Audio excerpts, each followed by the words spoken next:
Construir duas casas no mesmo terreno, será que isso pode dar certo ou vai dar treta? Só de ouvir falar, dá até um arrepio. Seja você aí um pai que quer às vezes construir a casa para um filho no mesmo terreno que você, ou mesmo você que quer construir uma casa aí para botar para alugar depois. Vamos ver as opções que você tem caso queira fazer uma construção dessas.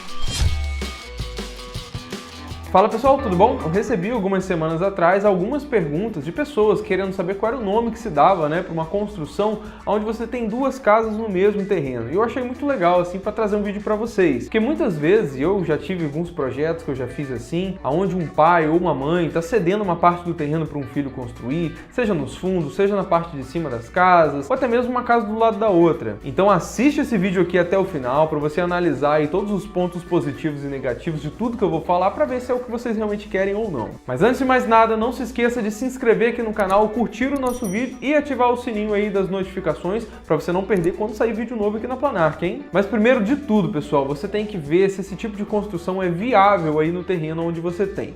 Por quê? Toda cidade ela tem meio que um plano de zoneamento, onde ela tem várias zonas residenciais. E cada zona residencial dessa nos permite ter um determinado tipo de construção ou não. Pode ser que o zoneamento aí do local onde você quer construir não permita ali dentro de um terreno fazer uma construção multifamiliar. Mas Ralph, é a mesma família, sou eu, meu pai ou meus irmãos? Sim, jovem gafanhoto, mas mesmo assim são duas casas independentes. Até mesmo se algum dia você quiser botar para alugar ou para vender, são duas casas diferentes. Então esse zoneamento ele serve para quê? Ele serve meio que para balizar os tipos de construções que existem ali na sua cidade. Onde você pode ter um lugar só para residências, para que, por exemplo, nenhum prédio comercial, uma casa de shows, por exemplo, seja feita ali para atrapalhar, aquelas pessoas que moram naquela zona residencial. Então, antes de mais nada, você tem que ver se aquele local ele permite esse tipo de construção. Por exemplo, condomínios fechados, provavelmente você não vai conseguir fazer esse tipo de coisa. Então, se no plano diretor lá, se no mapa de zoneamento da sua cidade não for possível, infelizmente esquece. Porque quando você for, por exemplo, legalizar essa casa aí na prefeitura, você vai levar ali na planta baixa as duas casas e tudo mais, o fiscal vai olhar, vai ver que é um zoneamento que não permite aquele tipo de construção e você não vai conseguir o seu alvará. Mas beleza, digamos que você viu lá, tá tudo ok, você pode construir uma construção dessa aí com duas casas no mesmo terreno. Agora você tem que ver como é que vai ser o tipo de construção que você quer. Digamos que você queira aquelas casas geminadas, sabe? Aquelas que ficam uma do ladinho da outra ali, que são quase espelhadas. Nesse caso, você vai ter que olhar, por exemplo, qual é a testada do seu terreno. Que isso, Rafa? Minha testa? Não, jovem gafanhoto. Testada quer dizer, por exemplo, a largura do seu terreno, tá bom? Vamos dizer que o seu terreno tenha 9 metros de largura. E lá no Código de Obras da sua cidade está escrito lá por lei que não pode aprovar nenhum projeto em um terreno, por exemplo, com menos do que 5 metros de testada, de largura, tá? Se você tem ali, por exemplo, um terreno de 9 metros e você quer construir duas casas, você com certeza vai dividir ele no meio quando você quiser desmembrar esse terreno. E aí você teria dois terrenos de 4,5 metros.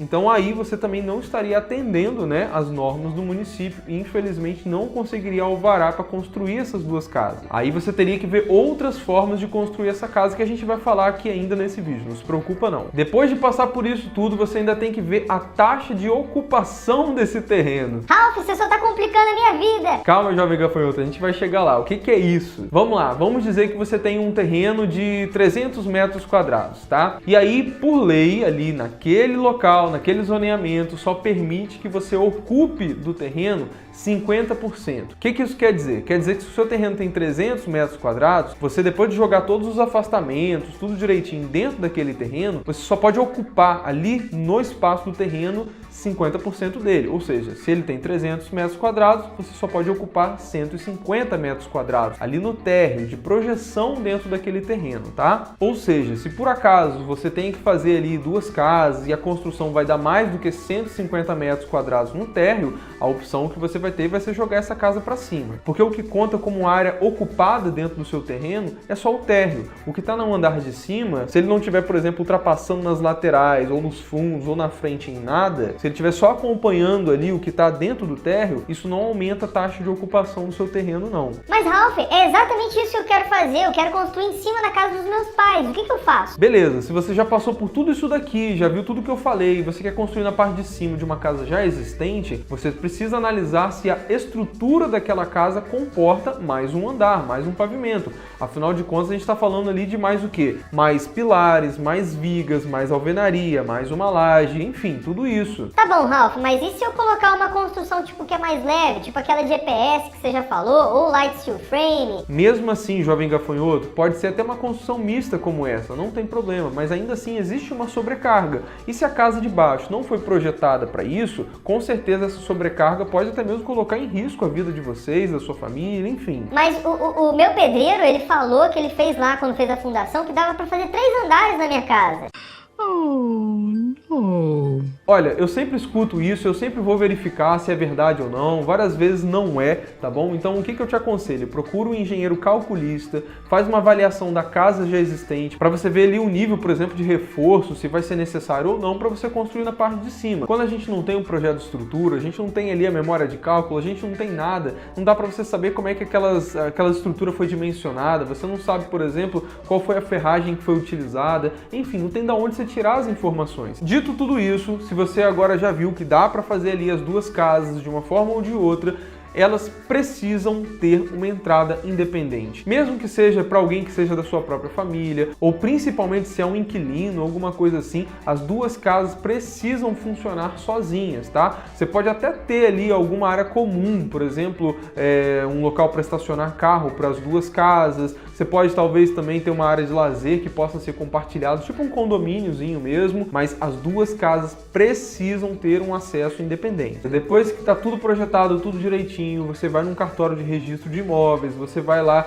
conseguir a matrícula de cada uma dessas casas, deixa tudo separadinho, pessoal. Medidor, por exemplo, de água, de luz, para você não ter dor de cabeça, faz lá o desmembramento que for necessário, deixa tudo direitinho, até mesmo se um dia você quiser vender uma dessas casas, você tenha isso tudo bem organizado. Beleza, agora eu vou separar aqui para vocês 3 tipos de modelos aí de casas que você pode utilizar para ter, né, 2 imóveis dentro de um terreno só. Vamos começar com o que eu já comentei aqui, que são as casas geminadas, que são aquelas que são sempre espelhadas, né, uma do ladinho da outra, igual. O bom dessas casas é que você já tem ali um acesso independente para elas. Dá para ter os 2 carros ali, um do lado do outro, sem problema nenhum. Você só tem que tomar cuidado com essa questão do tamanho das testadas aí, né, do terreno, quando você fizer o desmembramento. Por exemplo, aqui na minha cidade, a testada mínima é de 6 metros. Então, para conseguir fazer uma casa geminada aqui, o terreno tem que ter pelo menos 12 metros de largura. E esse tipo de casa costuma ser o mais barato de todos que eu vou falar aqui para vocês, porque você acaba fazendo a construção meio que junto, né? Você tem uma parede ali que meio que está dividindo as duas casas, dá para dividir algumas coisas até na hora das instalações, mas é muito bom você conhecer as desvantagens desse tipo de casa também, tá? Eu já fiz um vídeo aqui bem completinho sobre casas geminadas, eu vou deixar aqui em cima para você. Olha lá, vê todas as vantagens e desvantagens que eu falei para ver se faz sentido para vocês e principalmente dá uma olhadinha nos comentários para você ver o que as pessoas que moram nessas casas têm a dizer sobre elas, para você tomar a sua decisão sem se arrepender. Então, essas casas aí podem ser mais econômicas, elas te dão um acesso independente, pode ter um carro ali separado para cada um tranquilamente e às vezes até sobra um espaço lá no fundo para fazer uma áreazinha gourmet. A segunda forma que você tem aí de ter 2 casas no mesmo terreno é você fazendo uma casa na frente e a outra nos fundos. E essa é muito utilizada assim para pessoas que às vezes querem fazer uma casa para um inquilino ou até mesmo para um filho também, né? Só que nessa aí você tem que tomar um cuidado que é o seguinte: se o seu terreno é muito estreito, evita de colocar um acesso para o carro, por exemplo, ali pela lateral, porque isso vai pegar grande parte do seu terreno, principalmente da casa da frente. Nesses casos, você pode talvez pensar na possibilidade de deixar a garagem lá na frente, né, num espaço comum, e deixar só um acesso lateral ali para pedestres mesmo. E toma cuidado para nesse acesso lateral você não dar, né, para as pessoas que estão andando ali, passando por aquele corredor, acesso para as janelas da pessoa que está na casa da frente, tá? Esse tipo de construção também é legal para pessoas que querem construir em etapas, porque você consegue tranquilamente construir uma casa inteira primeiro e depois construir a outra com uma segunda etapa, no momento que você estiver com mais capital ou coisa parecida. E por fim, nós temos a terceira forma que você tem aí para construir 2 casas dentro de um terreno, que é fazendo no segundo pavimento de uma casa, térrea ali, né? Nesse caso aí, você precisa ter uma escada na parte externa para fazer esse acesso, né, para o segundo pavimento. Seja uma escada ali realmente ou um cômodo onde essa escada vai estar lá dentro. Geralmente esse modelo modelo aí é muito usado quando você tem um terreno meio pequeno, ou mesmo quando você não pode aumentar, né, essa taxa de ocupação da construção dentro do terreno já existente. Esse daí, pessoal, é um dos modelos que as pessoas mais me procuram, mais me pedem, mais trazem dúvidas aqui no canal também para mim, tá? Mas lembre-se de uma coisa, esse daqui é o modelo que, caso você já tenha uma casa existente, você quer construir em cima, você precisa avaliar a estrutura, tá? Talvez você tenha que fazer um reforço estrutural ali na casa térrea,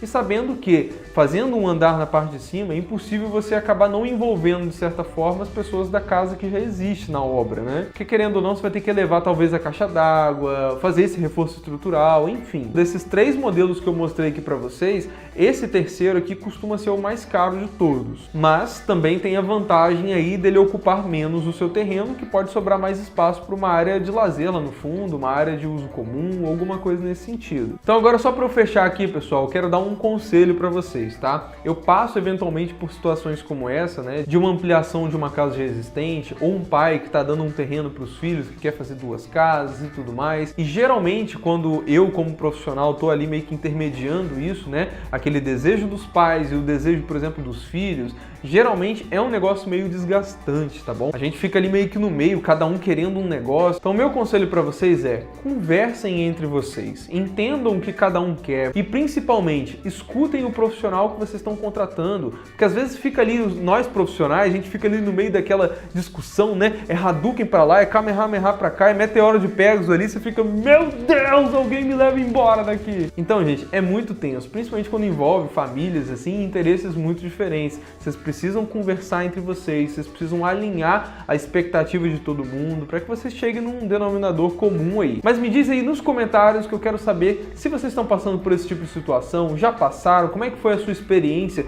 Deixa aqui também pra gente, porque pode ser que tenha alguém que tá vendo esse vídeo que tá na dúvida, que tá com dificuldade, e o seu depoimento ali vai ajudar essa pessoa a tomar uma decisão. Muito obrigado de coração por você ter assistido esse vídeo até aqui. Lembre-se sempre, valorize seu sonho, contrate um arquiteto. Um grande abraço e até o próximo vídeo, hein? Tchau, tchau!